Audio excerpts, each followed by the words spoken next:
Isa na namang matinding pahayag ang binitawan ni Charles Barkley na siguradong magdudulot ng ingay sa NBA at lalong-lalo na sa Los Angeles Lakers fanbase.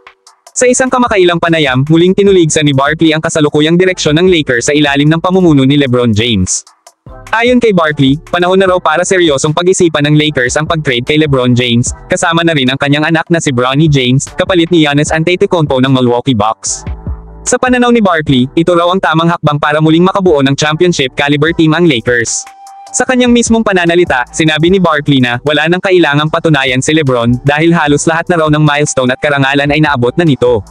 Aniya, baka mas maging malaking tulong pa kay LeBron ang pag-alis niya sa Los Angeles kaysa sa patuloy na pagsubok na buhatin ang isang organisasyong tila hindi na muling makabalik sa rurok ng tagumpay.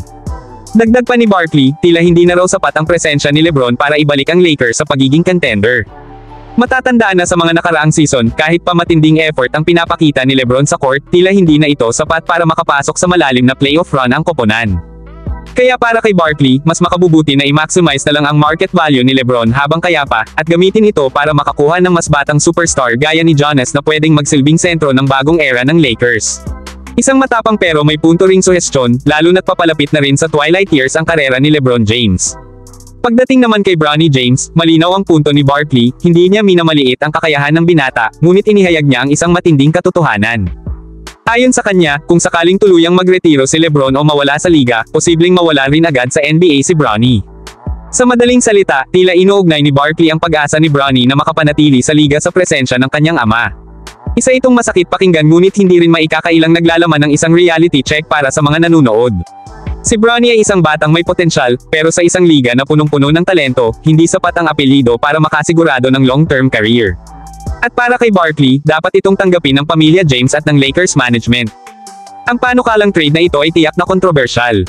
Hindi lang dahil sa bigat ng mga pangalan na sangkot, kundi dahil binubuksan nito ang mas malalim na diskurso tungkol sa legacy, nepotismo, at direksyon ng franchise. Kung tutuusin, si LeBron James ay hindi lang player ng Lakers, isa siyang institusyon. Ngunit gaya ng sinabi ni Barkley, darating ang panahon na ang pinakamainam na tulong na maibibigay ni LeBron sa koponan ay ang pagbibigay daan para sa isang bagong simula. Isang painful but possibly necessary sacrifice para sa kinabukasan ng Lakers. Para sa mga taga-suporta ng Lakers at LeBron, ito'y isang hamon, hanggang kailan ba dapat ipilit ang kasalukuyang sistema? At para sa mga kritiko, ito ay isang oportunidad, ito na ba ang simula ng pagtatapos ng LeBron era sa Los Angeles? Isa lang ang malinaw sa lahat ng ito, kung seryoso ang Lakers na bumalik sa championship contention, kailangan nilang gumawa ng malalaking desisyon. At minsan, ang pinakamahirap gawin ay ang pinakakailangan. E-comment na lang nyo ang inyong opinion kung may time po kayo at huwag po kalimutan mag-like at mag-subscribe sa channel, para sa latest Lakers update. Maraming salamat po.